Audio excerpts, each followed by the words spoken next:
बुलेटिनच्या सुरुवातीलाच बातमी आहे मुख्यमंत्री देवेंद्र फडणवीसांच्या अध्यक्षतेखाली पार पडलेल्या बैठकीसंदर्भातली।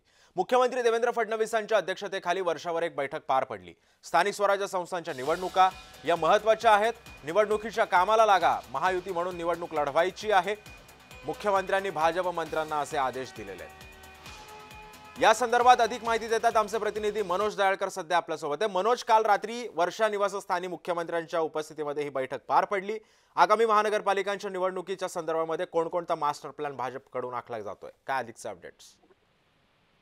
नक्कीच आपण काल बघितलं मुख्यमंत्री यांच्या अध्यक्षतेखाली वर्षा निवासस्थानी बैठक पार पडली। काल संध्याकाळी ही बैठक पार पडली आणि या बैठकीला आपण बघितलं तर सर्व भाजपचे मंत्री हे उपस्थित होते आणि या ठिकाणी आपण महत्त्वाचं बघितलं तर 2 ठाकरे बंधू एकत्र आल्यानंतर ही बैठक बोलवण्यात आली होती। कारण की काही दिवसांअगोदर आपण बघितलं सर्व मंत्र्यांना वर्षा निवासस्थानी जेवणाचं आमंत्रण होतं आणि तेव्हा देखील आपण बघितलं तर बैठक झाली होती आणि त्याच्यामध्ये कानमंत्र हे देण्यात आलेले होते आणि त्यानंतर आपण बघितलं तर काल ही बैठक झालेली आहे आणि काल देखील आपण बघितलं मुख्यमंत्र्यांकडून सर्व मंत्र्यांना कानमंत्र हे देण्यात आलेले आहेत। त्यामध्ये आपण बघितलं स्थानिक स्वराज्य संस्थांच्या निवडणुकीत ही आपल्यासाठी महत्त्वाची आहे असं देखील या ठिकाणी मुख्यमंत्री यांनी म्हटलेलं आहे। तसंच आपण स्थानिक स्वराज्य संस्थांच्या निवडणुकीच्या कामाला लागा, कारण की काही महिन्यांवरती आपण बघितलं स्थानिक स्वराज्य संस्थांच्या निवडणूक आहेत आणि सर्वांना विश्वासात घ्या आणि काम करा असं देखील या ठिकाणी म्हटलेलं आहे। आणि आपण बघितलं